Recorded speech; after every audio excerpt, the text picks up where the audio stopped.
자, 누가복음 21장 20절 28절 가지고 오늘 말씀을 나누겠습니다. 환난 중 구원의 날 선포라는 제목입니다. 지난주에 우리가 메시지 나누기를 우리는 종종 나를 보고 낙심하거나 환경 보고 포기하거나 재앙 보고 절망합니다. 그래서 하나님께서는 우리의 정체성을 분명히 하라고 하십니다. 내가 누구냐가 제일 중요합니다. 내가 나에 대한 확신이 없다면 누구에게 영향을 주기는커녕 내 자신이 사단의 희생양이 되기가 쉽습니다. 내가 정말 복음을 받았다면 진짜 아무 염려할 것이 없습니다. 죄의 권세도 사단의 권세도 문제될 것이 없죠. 지옥은 당연히 안 갑니다. 예수께서 다 이뤘다고 했습니다. 모든 것은 하나님의 시간표대로 하나님 뜻대로 되어집니다. 그리고 내가 하나님께서 주신 사명이 있다면 하나님께서는 나를 통해서 하나님의 일을 이루어 가실 것입니다. 우리는 지금 말세를 살아가고 있습니다. 성경에는 미래의 일에 대해서 예언되어 있고 또 역사는 반복되기 때문에 우리는 금방 알 수 있습니다. 무엇을 해야 되고 어떻게 해야 될지 우리가 금방 답을 찾을 수 있습니다. 하나님께 영광이 되고 나와 모든 사람이 살아나는 쪽으로 인도받으면 됩니다. 1990년에 칼 메링거라고 하는 미국의 유명한 정신의학자가 이런 말을 했습니다. 희망이 쓸모가 있을 때는 희망이 없을 때다. 희망은 절망의 시간에 빛을 발하는 것이죠. 그래서 그 절망의 시간표가 곧 희망의 시간표인 것이죠. 인생을 깊이 절망했던 사람은 희망이 얼마나 소중한지를 잘 알고 있습니다. 그 절망 가운데 하나님을 만난 사람은 그 만남의 가치가 특별합니다. 또 이 사람이 무슨 얘기를 했냐면 사건보다 더 중요한 게 해석이라고 그랬어요. 우리가 세상을 살아갈 때 이런저런 일이 일어나는 건 당연합니다. 지금 팬데믹 유행하는 것도 하나의 사건이죠.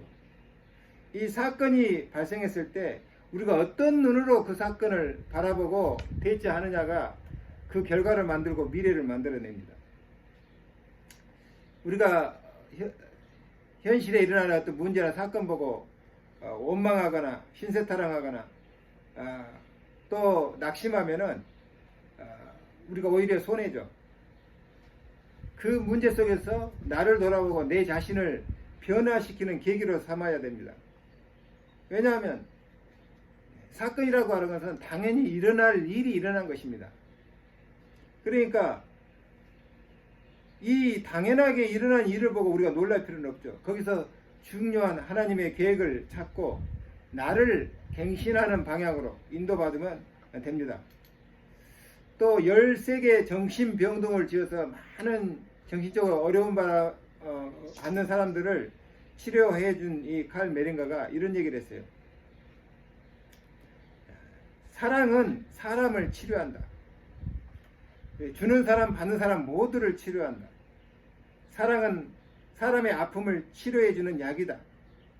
사랑이 있으면 사람은 소생한다. 100% 맞는 말입니다.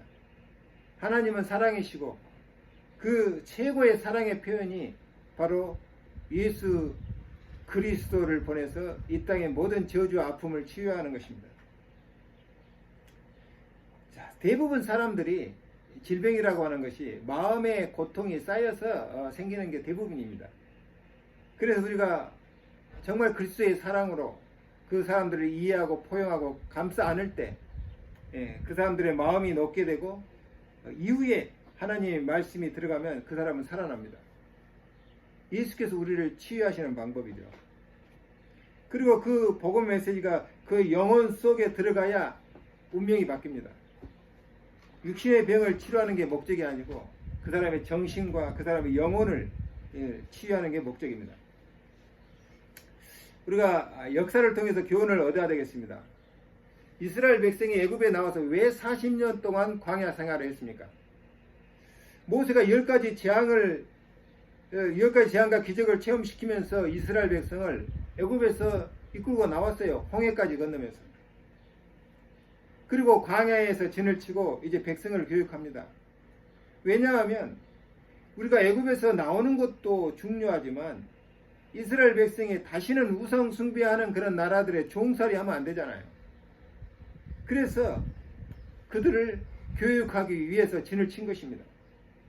그래서 교육하려면 하나님 말씀을 받아야 되잖아요. 그래서 모세가 산에 올라가서 기도를 하고 있습니다. 그런데 시간이 좀 걸린 거예요. 이스라엘 백성이 보니까 산에 올라간 모세가 아무 소식이 없는 겁니다. 기다려도 안 와요. 그래서 혹시 잘못되지 않았나, 죽지 않았나 싶어서 아론에게 얘기합니다. 야, 우리가 애굽에서 인도에 낸 신을 만들자. 그리고 제사를 지내자. 이렇게 얘기합니다. 이 여론을 만들어서 대드니까 아론이 어쩔 수 없이 그러면 너희들이 가지고 있는 금반지, 귀고리, 금으로 된 코걸이, 목걸이 다 가져와라. 그래가지고 그거를 녹여서 금 송아지를 만들어서 제사를 지냅니다. 금 송아지는 애굽에서 섬기던 대표적인 우상 중에 하나거든요. 그때 하나님께서 기도하고 있는 모세에게 이 사실을 말합니다. 지금 이스라엘 백성이 금송아지 우상을 만들어서 제사 지내고 지금 파티하고 있다. 내가 내 분노가 극에 달해서 그들을 쓸어버리겠다. 이렇게 얘기합니다. 그러니까 모세가 하나님께 이렇게 얘기합니다. 하나님, 그러면 여호와 하나님께서 애굽 사람들에게 비웃음을 당할 겁니다. 아니 이스라엘 백성을 애굽에서 이끌어내서 광야에서 도르겠다고 비웃을 거 아닙니까? 그러니까 하나님의 마음을 돌이키시오. 그래서 내가 보응할 날에 그들의 죄를 나중에 보응하겠다 이거예요. 그래서 그들을 한 명씩 광야에서 다 죽게 만듭니다. 때로는 전염병을 일으켜서 또 죽게 하기도 하고. 광야 40년이 그래서 생긴 것입니다. 우리가 언약 붙잡고 기도하면 한 달이면 가나안 땅에 갈 것인데 40년 동안 광야에 생활을 한 것입니다. 이게 복음과 우상의 차이입니다. 복음은 사람의 생각과 삶을 정상적으로 치유하거든요. 그러나 우상 숭배는 사람의 생각과 삶을 비정상적으로 만들어버립니다. 이것이 머리에 각인 뿔이 체질화되니까 재앙이 오고 결국은 망하게 되는 것이죠. 하나님께 예배드리고 말씀 받고 그 말씀 붙들고 기도하고 기도해서 올바른 삶의 방향을 찾고 또 각자가 할 일 사명을 깨닫고 그래서 기도하면서 전도해서 이방인 살리고 그리고 후대에게 언약 전달하고 그리고 하나님께 영광 돌리면 되는데 생각이 병들어 버린 것입니다. 우상숭배 후유증입니다. 우상숭배하면은요 이상하게 사람이 비정상적으로 돼버려요. 이 이스라엘 백성이 금송아지를 만들어서 제사 지내고 환락에 빠진 겁니다. 뭡니까? 애국 사람들이 우상에게 절하고 축제하던 걸 보고 본 그대로 따라서 한 것입니다. 430년 동안 각인 뿔이 체질화된 것이 무섭습니다. 이것이 쉽게 안 바뀌는 거예요. 종교도 마찬가지입니다. 종교생활을 오래 하다 보면요 그 종교에서 보고 듣고 배운 것이 각인 뿔이 체질돼서 쉽게 안 바뀌어요. 이것이 무서운 것입니다. 그래서 어려서부터 복음 듣고 각인 뿔이 체질 만드는 것이 아주 중요합니다. 그래서 매일 말씀 듣고 기도하는 게 아주 중요해요. 그래서 매일 기도 수첩 하라는 이유가 바로 그 말입니다. 밥을 일주일에 한 번 먹는다면 어떻게 되겠어요? 살아나겠습니까? 밥을 일주일에 2번만 먹는다면 어떻게 되겠어요? 밥을 매일 먹으니까 우리가 매일 힘을 얻고 삶을 살아갈 수 있게 되는 것이죠. 메시지 일주일에 한 번 듣는 것과 2번 듣는 것과 매일 듣는 게 다릅니다. 메시지 일주일에 하루에 3번 듣는 것은 또 다릅니다. 지금 우리 청소년들이 하는 것을 보면 그 사람 미래가 보입니다. 빨리 각인 뿌리 체질 바꾸지 않으면 지금 하는 거 그대로 죽을 때까지 가지고 갑니다. 3살부터 80까지 간다는 말이 있잖아요. 그래서 모세가 산에서 내려와 그 광경을 보고 금송아지를 가루로 만들어서 그 백성들 다 마시라고 했습니다. 그리고 레위 족속들에게 칼을 차고 그 우상에게 절하고 환락 파티 하던 사람 3,000명을 다 죽여버리라고 합니다. 개인도 나라도 마찬가지입니다. 지금 말씀 받고 기도하면 쉽게 갈 길을 하나님 말씀 우습게 알고 언약 안 잡으니까 인생길을 어렵게 고생하면서 갑니다. 어차피 사는 인생인데 어렵게 고생하면서 고통하면서 살아가는 것이죠. 이스라엘 백성이 왜 40년 동안 광야에서 살게 되었는지 광야 생활 40년 통해서 우리가 교훈을 얻어야 됩니다. 그 근본 원인이 인간의 영적 타락이고 영적 타락이 오면 육신적 타락이 오고 그래서 재앙이 오고 망하는 것입니다. 애굽의 체질로는 가나안을 정복할 수도 없고 정복해도 문제입니다. 그리고 후대 교육은 더욱더 힘들게 됩니다.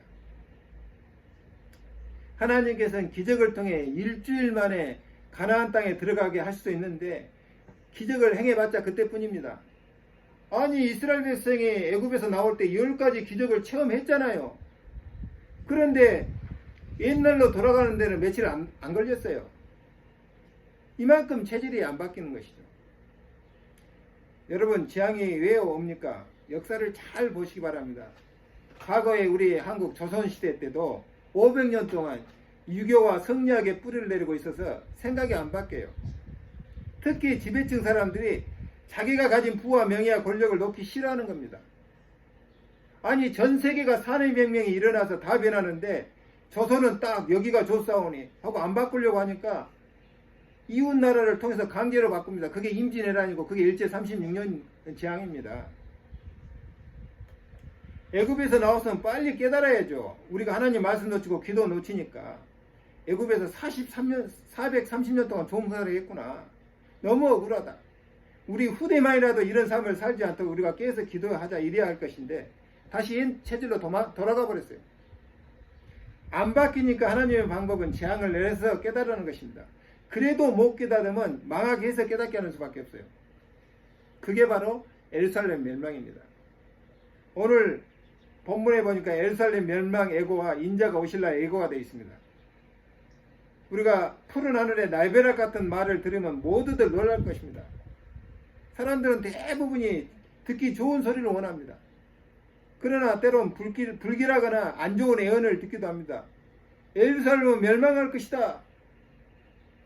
당연히 와야 될 당연한 재앙입니다. 인간이 만든 재앙이라니까. 바리새인들이 이 말 듣고 대노에서 예수를 죽여버렸습니다. 종교 지도자들은 예수님이 사람을 미워간다는 제목으로 로마의 고소해가지고 십자가에 죽게 했습니다. 기득권자는 항상 변화를 싫어해요. 그래서 그들을 보수주의자라고 말합니다. 또 변화를 통해 또 그 기득권을 좀 바꿔보자 하는 쪽이 진보주의자입니다. 이 두 세력은 늘 있었고 늘 싸웁니다. 예수님은 진보도 아니고 보수도 아니고 본질을 회복하라는 메시지를 한 것입니다. 즉 하나님께서 다스리는 나라로 들어가라는 말입니다. 그래야 진보도 살고 보수도 산다는 얘기죠. 종교 지도자들은 예수의 말에 반발했습니다. 그러나 예수님의 말씀은 사실로 성취되었고 오히려 종교 지도자들이 미혹의 영을 받은 사람으로 증명되었습니다. 예루살렘은 이방인 군대가 들어와서 완전히 파괴하고 성 안에 사는 사람들이 처참하게 죽임을 당하게 될 것이라는 예언은 예수님의 마지막 기회요 나라가 망하는 절망 가운데 새로운 희망을 찾으라는 메시지입니다. 본문의 나라가 망할 때 당하는 처참한 모습이 그려져 있는데 좀 부드럽게 기록되어 있어요. 로마 군대가 예루살렘을 포위할 것이다. 유대에 있는 자들은 산으로 도망갈 것이요 성내에 있는 사람들은 성에서 나갈 것이요 촌에 있는 자들은 그리로 들어가지 말라. 이 말은 해석이 필요 없죠. 그런 일이 벌어지면 사람들이 우왕좌왕하다. 어떤 사람은 산으로 도망가고 어떤 사람은 이웃나라로 도망가고 어떤 사람은 도시의 어느 지하에 숨으려고 하고 어떤 사람은 로마에 되어서 대항해서 싸우려고 하는 사람이 있습니다. 또 아이벤 자들과 젖먹이는 자들에게는 화가 있으리니 큰 혼란과 백성에게 진노가 있을 것이다. 혼자 죽으면 되는데 뱃속에 아기가 있거나 어린아이가 있으면 부모들은 더욱 불안을 느낄 것입니다. 칼날에 죽임을 당하고 이방에 사로잡혀 가겠고 이상한 그런 얘기는 이상할 것이 없죠. 전쟁이 일어나면 늘 있었던 일입니다. 그리고 예루살렘은 이방인의 때가 차기까지 이방인들에게 밟히리라. 지금도 예루살렘은 이방인의 발 아래 짓밟히고 있습니다. 이 예루살렘 성전에 있던 자리에 이슬람의 모스크가 세워져 있습니다. 아직도 회복이 안 되고 있어요. 실제로 예루살렘이 망할 때 역사 기록을 보면 비참하기 짝이 없습니다. 어느 시대나 어느 전쟁에서나 지면은 그 대가는 잔혹합니다. 이 현실은 냉혹한 것이죠. 우리 한국도 과거에 일본 압박 아래 36년 동안 얼마나 고통받았습니까? 오늘 본문에 인자가 오실 날을 예고했습니다. 자, 그런 재앙의 징조가 있거든 인자가 곧 오실 것이다 그랬습니다. 일요일 성신의 징조가 있겠고 해와 달과 별들의 징조가 있겠다고 했습니다. 천문을 공부한 사람들은 늘 말해왔습니다. 이런 세상에 대병고가 생길 때마다 별자리의 이동이나 어떤 징조가 일어난다고 말합니다. 땅에서는 민족들이 바다와 파도의 성난 소리로 인하여 혼란한 중에 공고하리라. 쓰나미 같은 재앙이 연상되잖아요. 그 재앙 가운데 아우성치는 사람들의 소리가 들리는 듯 합니다. 사람들이 세상에 임할 일을 생각하고 무서함으로 기절하리니 이는 하늘의 권능이 흔들리겠습니다. 이 사람들이 하나님의 주권과 권능을 인정 안 하니까 하나님의 권능이 흔들리게 되고 대신 사단이 만들어낸 저주가 세상을 공포로 몰아가는 것입니다. 그때에 사람들이 인자가 구름을 타고 능력과 큰 영광으로 오는 것을 보리라. 이런 얘기 되기를 시작하거든 일어나 머리를 들라. 너희 성량이 가까웠느니라 하시더라. 오늘 본 메시지의 핵심입니다. 우리가 줄을 잘 서야 됩니다. 안 되는 사람은 꼭 망하는 줄에 서요. 되는 사람은 이기는 쪽에 섭니다. 아니 망하는 것이 눈에 뻔히 보이는데 그쪽에 줄을 사람이 있어요. 참 딱하고 어리석은 것이죠. 같이 망하겠다는 것이죠. 지금 사단이 하는 일이 눈에 보이는데 사단의 줄에 서는 사람이 있다니까요. 하나님의 줄에 서야 승리할 것인데 네가 이 열매를 먹으면 네 눈이 밝아 네가 하나님같이 될 것이다 라고 속이니까 거기에 넘어갔잖아요. 아담이. 지금도 마찬가지예요. 내가 너로 영구적으로 권력을 누리게 해줄게. 그 달콤한 말에 속아가지고 지금도 어리석게 행하는 사람들이 있습니다. 우리는 복음의 줄에 서야 살지 율법의 줄에 살면 결국은 실패합니다. 기독교란 종교의 줄 서면 망합니다. 그리스도의 복음의 줄을 서야 됩니다. 하나님께서 이 땅의 문제 해결하는 방법은 예수가 그리스도로 오셔서 이루신 그 복음입니다. 그리스도께 줄 선 자만이 인자가 오실 때 머리를 들 수 있다는 것입니다. 완전 구원의 시간표죠. 오늘 세 번째로 멸망과 구원의 날을 선포했습니다. 불신자에게는 완전 멸망이요 하나님 자녀에게는 완전 구원의 날이죠. 28절에 예수님의 메시지의 본질은 너희 속량이 가까웠느니라. 완전 구원을 의미합니다. 우리의 모든 재앙과 환란이 교회의 타락으로 시작돼서 인간이 만든 재앙과 거기다가 자연재해가 겹치면서 우리는 고통을 받게 됩니다. 그러나 교회가 잘 깨달으면 그것은 응답의 기회요 새로운 축복의 기회가 될 수 있습니다. 그래서 우리는 재앙이나 유괴가 올 때마다 복음으로 돌아가고 교회의 본질을 회복하는 게 아주 중요합니다. 빨리 나를 갱신해야 돼요. 복음으로. 자, 우리가 복음을 이해하고 예수님을 내 안에 구주로 받아들인다면 누구나 구원받습니다. 주님이 우리를 구원하는 구원은 완전 구원이죠. 근데 문제는 우리가 불완전한 존재란 말이죠. 주님은 우리를 완전하게 구원하시지만 우리가 불완전한 존재로 불완전한 모습으로 이 땅에 살아가는 게 문제입니다. 때로는 말씀 놓치고 내 욕심에 쏟고 때로는 기도 놓치고 성령 인도 못 받고 때로는 사단에게 속아서 하나님 뜻을 어기고 사람 말 따르고 이런 불완전한 신앙생활을 지속하게 된다는 것이죠. 그러나 예수께서 다시 오시면 사단은 영원히 결박되고 세상의 모든 악한 자는 심판받고 구원받은 하나님 자녀는 완전한 하나님 나라로 인도받는다는 것입니다.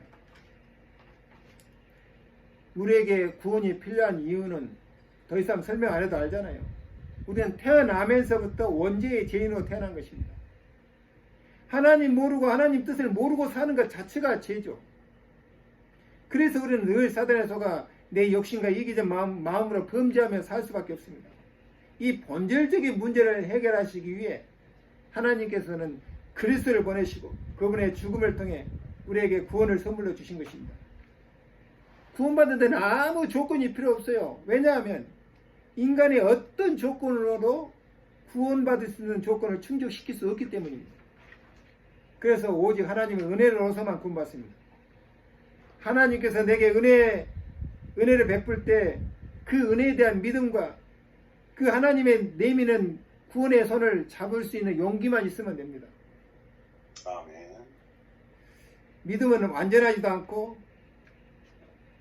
믿음도 완전하지도 않고 그분의 사랑을 완전히 깨닫지도 않았는데 그분을 받아들인다면 우리를 자녀 삼으시고 성령을 선물로 주셔서 우리가 영원한 천국에 들어갈 때까지 우리를 인도하시겠다는 것입니다. 얼마나 감사합니까?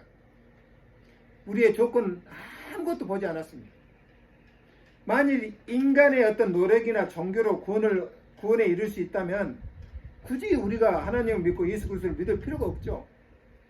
그러나 인간의 종교적 노력으로는 절대 구원을 얻을 수가 없습니다. 그 대표적인 예가 바로 아담이잖아요.